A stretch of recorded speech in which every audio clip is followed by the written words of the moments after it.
সত্যি কি তুই বিদেশে চলে যাবি? তুই বল, দেশে থেকে আমি কি করব? তোকে বললাম চল দুই বন্ধু মিলে মাছের ব্যবসা শুরু করি। মাছের ব্যবসা যে করব, টাকা কই পাবো? মাছের ব্যবসা করবি সে টাকা পাচ্ছিস না, তাহলে বিদেশ যাওয়ার টাকা কই পাবি? বিদেশে যাওয়ার জন্য জমি বিক্রি করব। তাহলে জমি বিক্রির টাকা দিয়ে মাছের ব্যবসায় কর। জমি আমার নামে আছে, জমি যদি বিক্রি করতে যাই তাহলে আব্বার সই লাগবে। আব্বাকে যদি আমি বলি আমি মাছের ব্যবসা করব, তাহলে এই জমি বিক্রি করবে না, কারণ জানে তার ছেলে দেশে কিছুই করতে পারবে না। আর যদি বলি বিদেশে যাব, তাহলে জমি বিক্রি করতে দিবে। তুই আমাকে একটা জিনিস বোঝা, তুই ঘুম থেকে উঠিস 12টার সময়, তাহলে তুই বিদেশ গিয়ে কি করবি? দেশে কাজ করতে মন চায় না, আর যদি 5-6 লক্ষ টাকা খরচ করে বিদেশে যাই, কাজ করাই লাগবে। ও ভালো কথা, তুই জমি বিক্রি করে বিদেশে কেন যাবি? তোর ভাইয়ের তো অনেক টাকা পয়সা, তোর ভাইয়ের থেকে 4-5 লক্ষ টাকা নিয়ে বিদেশে গিয়ে কাজ করে শোধ করে দিবি। আমার ভাই যে এরকম আমাকে 5-6 লক্ষ টাকা দিবে। তুই কি তোর ভাইকে বলছিস? না, তোর ভাইকে বল, দেখ কি বলে। আমার ভাইকে বলে লাভ নাই, কারণ সংসারের হেড আমার ভাবি। শোন, তোকে একটা ভালো বুদ্ধি দিচ্ছি, তুই তোর ভাইয়ের কাছে যা, যদি টাকা না দেয় তাহলে জমি বিক্রি করার সিদ্ধান্ত নিবি। আচ্ছা থাক, তুই যেহেতু বলতেছিস ভাইয়ের কাছে বলে আসি। আচ্ছা ঠিক আছে। বাড়ির কাজ এখনো শেষই হয়নি, তোকে রং করতে কে বলছে? ভাই রংগুলো নষ্ট হচ্ছে, ভাবলাম পিলারের রংগুলো করে রাখি। তোর মাথায় তো জ্ঞান বুদ্ধি কিছুই নেই, আজকে বুঝতেছি তোর বিয়ে কেন হয় না। ভাই আজকে মিস্ত্রি আসেনি। না। ভাই তোমার সাথে আমার কিছু গুরুত্বপূর্ণ কথা ছিল। কি বলবি বল। বাসায় চলো, তারপরে বলি। যা বলার এখানে বল। এখানেই বলবো। এত নাটক করিস কেন, কি বলবি বল। ভাই দেশে তো কোনো কিছু করতে পারতেছি না, তাই সিদ্ধান্ত নিছি আমি বিদেশে যাব। তুই বিদেশে যাবি তা আমাকে বলছিস কেন? বিদেশে যেতে হলে 4-5 লক্ষ টাকা লাগবে, আমার কাছে তো এত টাকা নাই, তুমি কিছু টাকা দাও। টাকা কি গাছের পাতা, তুই চাইলি আর আমি দিলাম? ভাই তোমার কাছে তো টাকা আছে, আমাকে টাকা দাও, বিদেশে গিয়ে আমি টাকা পরিশোধ করে দেবো নি। আমি বাড়ি করতেছি, তোকে আমি টাকা দিব না? এই টাকার বিষয়ে আমার কাছে আর কখনো আসবি না। তোকে আগেই বলছিলাম আমার ভাইয়ের কাছে গেলে টাকা দিবে না। তোর ভাই কি বলছে? আমাকে বলতিছে টাকা কি গাছের পাতা, তোকে আমি ছিঁড়ে ছিঁড়ে দিব। এখন টাকা যদি না দেয় তাহলে তো কিছু করার নাই, তোর ভাইয়ের কাছে কিন্তু টাকা আছে। এখন জমি বেচা ছাড়া আর তো কোনো উপায় নাই।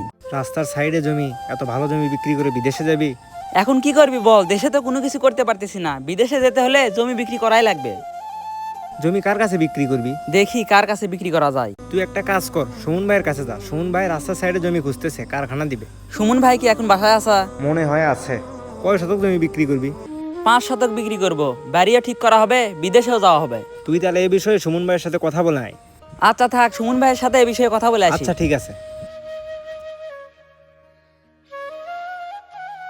কি রে, তোর বড় ভাই কি বাসায় আসা? না তো নাই। তোর বড় ভাইয়ের সাথে আমার কথা ছিল। কি বলবি আমাকে বল, ভাই আসলে আমি বলবো নি। তোকে বললে হবে, তোর ভাইকে বলা লাগবে।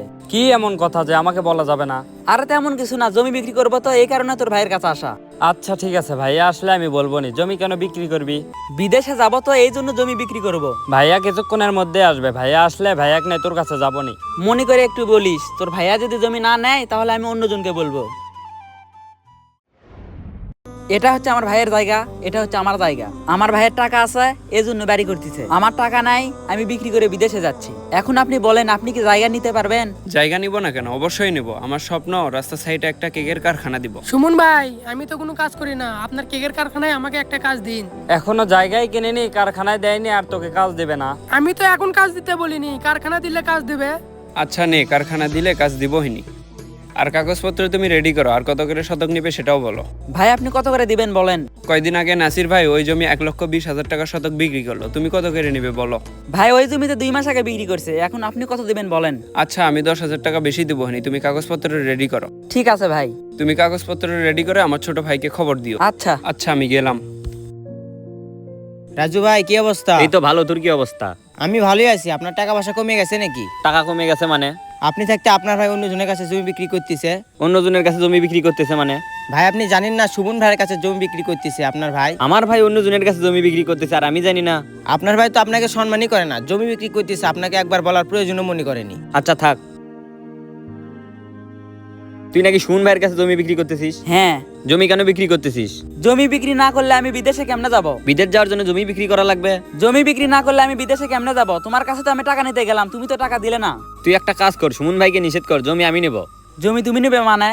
তোমার কাছে না আমি টাকা নিতে গেলাম, তুমি না আমাকে বলে তোমার কাছে টাকা নাই। টাকা নিয়ে তোকে টেনশন করা লাগবে না, জমি আমি নেব। ছোট ভাই হিসেবে আমি বললাম, ভাই আমি বিদেশ যাই, আমাকে 4-5 লক্ষ টাকা দাও, আমি বিদেশ গিয়ে কাজ করে শোধ করে দেবো নি। তুমি আমাকে কি বললে, আমার কাছে কোনো টাকাই নাই। এখন জমি যেই বিক্রি করতেছি, এখন বলতেছি জমি আমি নিব। আমি সুমন ভাইকে নিষেধ করতে পারবো না, আমি সুমন ভাইকে কথা দিছি। এখন নিজের ভাইয়ের থেকে মানুষই আপন হয়ে গেল না, অন্যজনকে জমি দিবি? জমি বিক্রি করার কথা তোমাকে বলতে চাইছিলাম, তুমি না আমাকে বললে টাকা নাই, বাড়ি করতেছি। থাকো, গেলাম। আগামীকাল তোর বিদেশ যাওয়া, জমি বিক্রি করে যাচ্ছিস, ভালোভাবে কাজ কাম করিস, আর গিয়ে আমার একটু খোঁজ খবর নিস। তুই আমার বন্ধু, আর তোর খোঁজ খবর নেব না? তোকে এয়ারপোর্টে রাখতে কে কে যাবে? কেউ যাবে না, আমি একাই যাব। তোর সাথে আমিও যাই, আমার ঢাকায় কিছু কাজ আছে। আচ্ছা ঠিক আছে। তোর ভাইয়ের দোকানে গেলাম, দেখলাম নাই, কই গেছে? ভাইয়া তো কারখানার জিনিসপত্র নেওয়ার জন্য ঢাকায় গেছে। আগামীকাল আমার বিদেশ যাওয়া, ভাবলাম তোর ভাইয়ের সাথে দেখা করে যাই। ভাইয়া আস্তে আস্তে তাও 2-3 দিন সময় লাগবে। আমার জন্য দোয়া করিস, আমি যেন বিদেশে ভালোভাবে থাকতে পারি। দোয়া তো আছেই, বিদেশে গিয়ে আমারও একটু খোঁজ খবর নিস। তুই আমার ছাগলে গায়ে কেন হাত দিছিস? লক্ষ লক্ষ টাকা খরচ করে মরিচের গাছ লাগাছি, তোর ছাগল আমার পাতা খাই কেন? অবুলা জিনিস বুঝে তাই বলে তুই কি মারধর করবি? না পাগল, তোর ছাগলের জন্য আমি মরিচের গাছ লাগাইছি। তুই আর একদিন কালে আমার ছাগলে গায়ে হাত দিয়ে দেখিস। তোর ছাগলকে মরিচের ভিড়ে যাতে বলিস, পরে আর মাংসও খুঁজে পাবি না। কি তোরা ছোটখাটো বিষয় নিয়ে ঝামেলা করতেছিস? এটা কোনো ছোট বিষয়? মরিচ এখন 400 টাকা কেজি, ওর ছাগলকে আমার জমিতে ছেড়ে দেয়। ইচ্ছা করে কেউ ছেড়ে দেয়, অবুলা প্রাণী চলে যায়। কি তোরা ছোট একটা বিষয় নিয়ে দুজনে ঝামেলা করতেছিস? সকালে উঠলেই মুখ দেখা দেখি। কি রে, কেমন আছিস? কি রে, তুই কখন আসলি? গতকাল রাতে। তুই বিদেশ থেকে আসবি, আমাকে একবার বলবি না? সেভাবে কাউকে বলা হয়নি, হুটহাট করে আসা। এরা কি নিয়ে ঝগড়া করতেছে? এদের কথা বাদ দে, এরা সবসময় ঝগড়া করেই। এখন বল তুই কেমন আছিস? ভালোই আছি, চল সামনে দিকে। তুই আর একবার শুধু আমার ছাগলে গায়ে হাত দিয়ে দেখিস। তোর ছাগলকে আমি জমিতে দেখি, দেখিস কি করি? তুই আমাকে মারবি নাকি? মারলে কি করবি তুই? 7-8 বছর যে বিদেশে থাকলি, দিনকাল কেমন কাটালি? আমি আগে বিদেশ মানে টাকা পয়সা ভাবতাম, বিদেশে যাওয়ার পরে দেখছি প্রবাদ জীবন কত কষ্টের। ওখানে একটা কাজের জন্য মানুষ ছটফট করে, যারা কাজ পাচ্ছে না তারা রাস্তায় বোতল কুড়িয়ে কুড়িয়ে দেশে টাকা পাঠায়। কখনো তারা পরিবারকে বুঝতে দেয় না তারা প্রবাসে এত কষ্ট করে। তোকে আমি আগেই বলছিলাম দেশে 2 বন্ধু মিলে মাছের ব্যবসা করি। তুই তো আমার কথা শুনিসনি, বিদেশে চলে গেছিস। 7 বছরে বিদেশে যে টাকাতে গেছিস তাও তো তুলতে পারিসনি। এই জন্য মানুষ বলে কোনো কিছু করার আগে ভেবে চিন্তা করা উচিত। 1,30,000 টাকা শতক জমি বিক্রি করে গেছিস, সে জমির দাম এখন 6 লক্ষ টাকা শতক। আর যদি তোর কাছে ওই জমি থাকতো তাহলে 30 লক্ষ টাকা ওই জমি বিক্রি করতে পারতি। প্রবাসে গিয়ে মানুষ টাকা কামাতে পারে, কিন্তু সবাই পারে না। সবাই মনে করে বিদেশ মানেই টাকা পয়সা, কিন্তু টাকা পয়সার পেছনে অক্লান্ত পরিশ্রম আছে, সেটা কেউ দেখে না। আপনি বিদেশে গেলেই যে টাকা পয়সা কামাবেন বিষয়টা এমন না, তার জন্য পরিশ্রম করতে হবে। অনেক ছেলে মনে করে বিদেশ মানেই টাকা পয়সা, তারা রাস্তার সাইডে ভালো ভালো জমি বিক্রি করে বিদেশে চলে যায়, কিন্তু দিন শেষে দেখা যায় তারা বিদেশে যাওয়ার টাকাও তুলতে পারেনি। যেই জমি বিক্রি করে গেছে তার দাম দ্বিগুণ হয়ে গেছে। তাই কোনো কিছু করার আগে ভেবে চিন্তা করবেন।